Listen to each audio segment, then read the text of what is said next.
Bonsoir tout le monde, bonsoir mes amis. J'espère que vous allez bien. Bienvenue dans notre émission ce soir.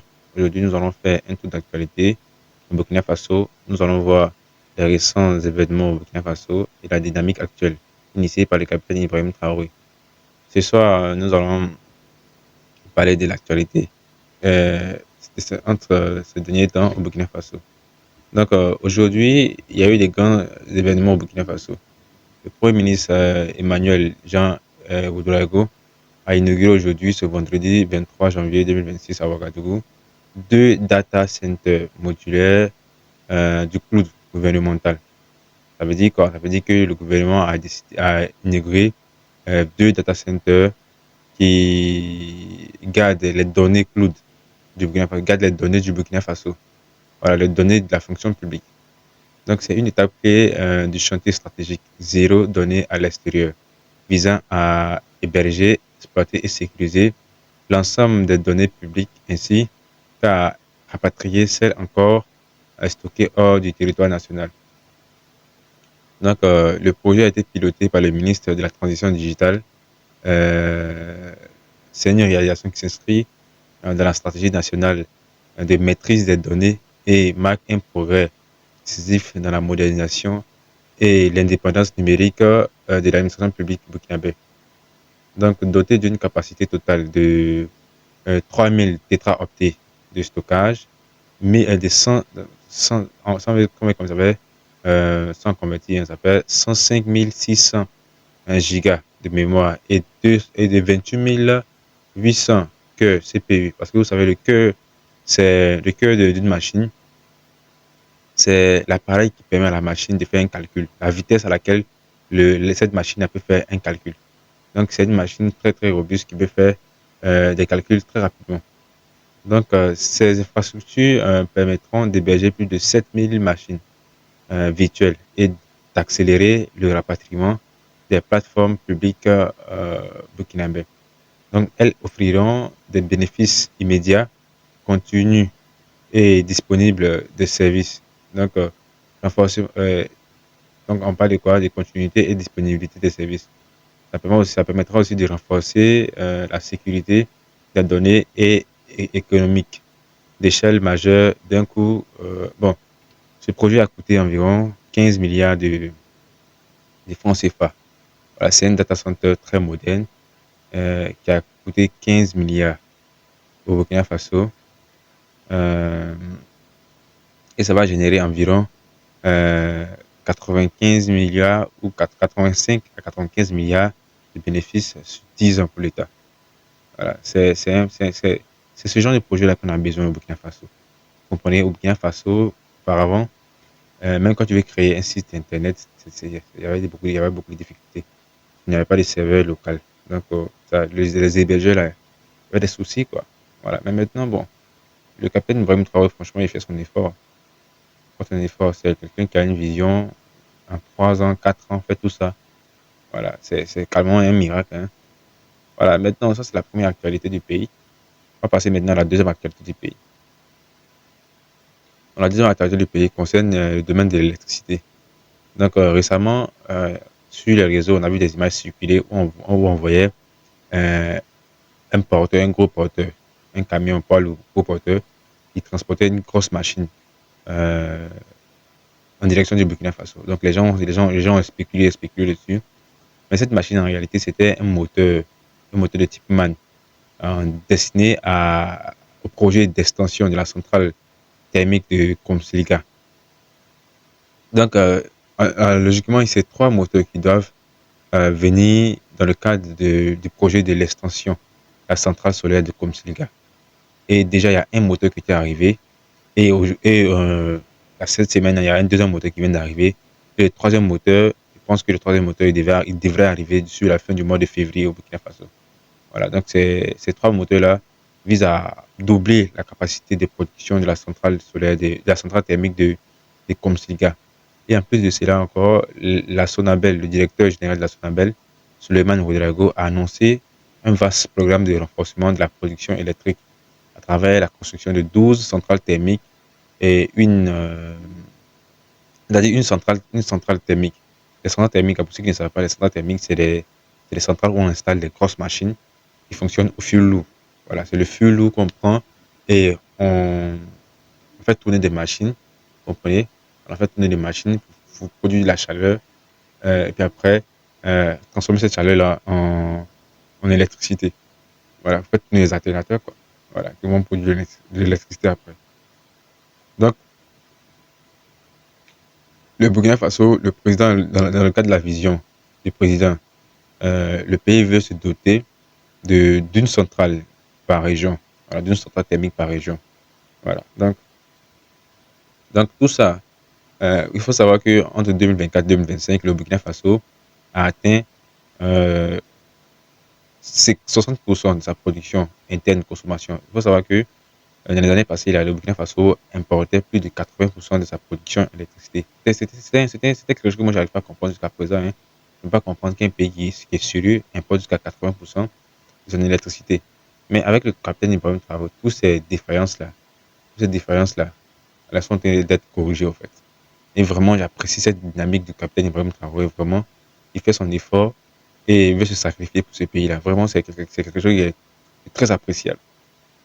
Voilà, donc avec ces 512 mégawatts qui sont en train d'être construits dans tout le pays, il faut savoir que ça va permettre au Burkina Faso de franchir carrément le seuil de la dépendance énergétique. On va être très bientôt autosuffisant électriquement. Mais ça ne veut pas dire qu'il faut pas, il faut baisser les bras, hein, non. Parce que le Burkina Faso envisage de devenir un pays industriel. Donc, pour devenir un pays industriel, forcément, l'énergie, c'est la base de l'industrie. Sans énergie moins cher, il y a pas ton pays peut pas s'industrialiser.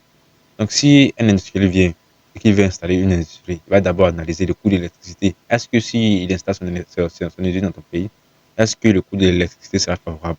Est-ce que s'il fait la somme du coût de l'électricité et tout ça, est-ce que ça pourra lui permettre de faire des bénéfices? Donc, si c'est pas, si il y a dans ton pays voisin, il y a des, il y a des pays qui ont un coût d'électricité réduit. Bon, l'industriel, il va voir là où il peut faire des marges de bénéfices et aller dans le pays qui l'arrange. Donc, voilà pourquoi nous devons faire l'effort d'atteindre l'autosuffisance électrique. Voilà, comme ça, nous pouvons fournir nos industries en électricité et ça permet au pays d'attirer beaucoup d'industriels. Voilà. Quand l'énergie est moins chère, l'industrie peut se développer. Voilà. Donc, c'est quelque chose qui est très bien à saluer et il ne faut pas prendre à la légère.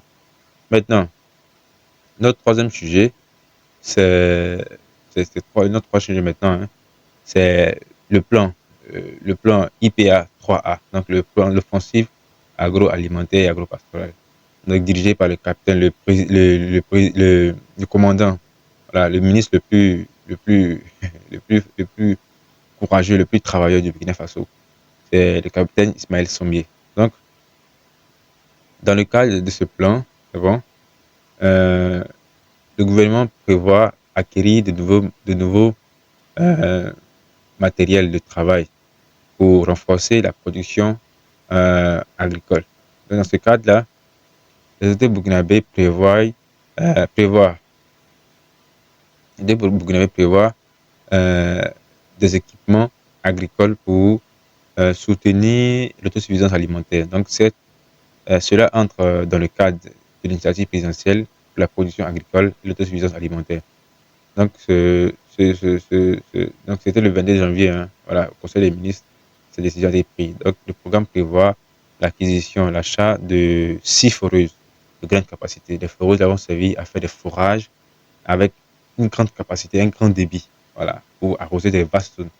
Voilà, c'est pas des c'est pas, c'est des foreuses, c'est des puits profonds, très profonds, qui vont permettre de faire sortir, jaillir l'eau avec une grande pression. Voilà, comme ça, on peut irriguer des vastes zones avec ça. On peut aussi alimenter directement, on peut aussi connecter directement le réseau de l'ONEA avec ces débits-là pour renforcer la production, la distribution de l'eau aux ménages. Donc, c'est aussi quelque chose qui est très significatif et très bien à suivre. Et après les foreuses, on a quoi? 100 tracteurs. Donc, le gouvernement va acheter 100 tracteurs de 40 chevaux, donc des gros tracteurs, des tracteurs avec des gros moteurs. Ouais, c'est pas les petits tracteurs, les tracteurs à 40 chevaux, c'est des tracteurs avec des gros moteurs. Ils peuvent faire, faire, faire, de, faire, ils peuvent faire plus de travail que les tracteurs standards. Donc aussi 80 CMOA et puis 120 petites moissonneuses et 120 motoculteurs. Donc il a également prévu l'acquisition de 400 motopompes, 250 véhicules à deux roues, de 8 camions, de 2 tracteurs multifonctionnels et ainsi que de 12 euh, égreneuses et 12 botteleuses. Voilà, donc tout ça franchement c'est bien. Ça montre que le pays est en construction, et que le pays ça travaille, et que le pays des hommes se réveille.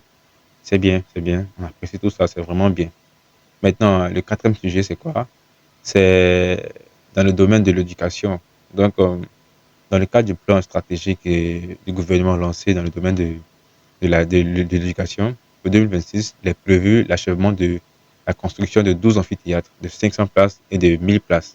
Donc, à Ouagadougou, à Bapotulasso, à Manga, à Waiguya, à Dedougou, à Bamfora, à Kaya, à Zignare, à Fada, à Gawa. Ça ne veut pas dire que dans chaque région, on va construire 12 amphithéâtres de 500 et 10 000 places. Hein. C'est 12, c'est 500. Ces amphithéâtres, ces 12 amphithéâtres de 500 et de 1000 places seront partagés à travers ces villes qui ont des universités. Donc, dans chaque université, on va construire au moins voilà, un nombre précis d'amphithéâtres. Voilà, excusez-moi. Voilà, donc après cela, il y a aussi, ça c'est les anciens amphithéâtres qui ont été lancés en 2025, je pense bien, et qui seront terminés en 2026. Maintenant, il y a des nouveaux amphithéâtres qui vont être lancés. Donc, il s'agit de deux amphithéâtres de 1000 places qui seront nouvellement lancés à Ouagadougou et à Koudougou. Deux amphithéâtres de 1000 places.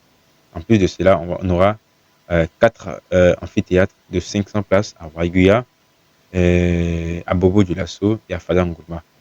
Donc, tout cela, c'est pour permettre aux étudiants burkinabés d'avoir, comment on appelle ça, d'avoir des salles dans lesquelles ils peuvent faire des cours. Voilà. Ça permet aux étudiants burkinabés d'avoir des salles dans lesquelles ils peuvent faire des cours. C'est très bien, c'est très bien. C'est très bien. Donc, on voit que les laboratoires dans nos universités sont en train d'être modernisés, renforcés. Dans le domaine de la santé aussi, c'est pareil. Les hôpitaux sont en train d'être renforcés, modernisés et d'être équipés aussi. Bon, c'est bien. Voilà, franchement, ça travaille, ça travaille. Je voudrais dire aussi au gouvernement de penser à faire une autoroute qui va quitter de Ouagadougou euh, à Tinkodogo et descendre vers le Ghana. Avec cette autoroute-là, même si c'est une voie aller, une voie retour, on pourra aussi faire des démembrements qui vont connecter. euh, bon, si cette autoroute descend par exemple jusqu'à Zabré, on pourra faire des démembrements qui vont connecter l'autoroute au Ghana, au Togo et aussi au Bénin. Ça nous permettra de pallier à notre dépendance à un seul pays. Parce que si on construit une autoroute qui quitte de Ouagadougou jusqu'à la frontière ivoirienne, c'est pour importer directement la Côte d'Ivoire. Alors que nous savons qu'avec la Côte d'Ivoire, nos relations ne sont pas euh, fortement fixes. Donc il faut trouver des alternatives. Il faut aussi mettre en concurrence les pays portuaires pour que les tarifs d'importation baissent beaucoup pour nous. Voilà, parce que nous aussi, on cherche nos intérêts dans tout ça. Donc, si nous avons plus d'alternatives, ces pays-là vont se lancer dans une lutte tarifaire pour attirer nos pays, que nos pays-là puissent passer par les ports pour importer la marchandise. Donc, c'est une stratégie aussi il faut que le gouvernement aussi essaie de voir cette stratégie-là. Je pense que c'est une stratégie qui sera vraiment bénéfique pour le Burkina Faso. Associé à cela aussi, comme je l'ai publié sur un post, la création du port sec à Tinkodogo, à Ouaigouya. Voilà, on a déjà un port sec. Je pense qu'on a un port sec à Ouagadougou et aussi à Bourguilasso. Donc, un port sec à Tinkodogo et à Ouaigouya, ce serait très bien. Avec associé à le projet d'autoroute Tinkodogo, Zabré, démembrement Togo, démembrement Ghana, démembrement Bénin, ça nous permettra de faire de Tinkodogo un hub régional en termes de transit de marchandises. Parce que si l'autoroute est associée à ce projet-là, ça pourra nous permettre ça pourrait permettre au pays du Niger, par exemple, d'importer via le Togo en passant par Tinkodogo. Donc le port sec de Tinkodogo va servir au développement de toute la région de Tinkodogo jusqu'à même à Fada. Voilà, c'est pareil aussi pour Bayouya. Donc imaginez les pays du Nord, les villes du Nord, par exemple, qui sont au Mali comme ça, la région de Gao, Mopti, Kidal, tout ça. Ils pourront utiliser notre port de Waiguya, notre port sec de Waiguya, comme point de transit pour leurs marchandises. Voilà, vous voyez que ça sera fait un bout de Burkina Faso, un corridor stratégique. Voilà, donc ça permettra à notre pays d'engranger des devises, voilà, en termes de frais d'import-export. Donc voilà, donc c'est une idée franchement très bénéfique à mettre en place. Je pense que les ingénieurs du Burkina Faso sont chargés, mais quand même, moi, je donne ma participation au développement du pays.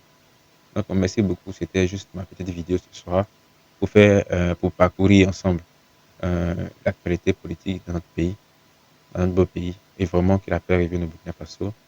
Euh, Courage au capitaine Ibrahim Traoré, courage au peuple burkinabé, la patrie ou la mort, nous vaincrons.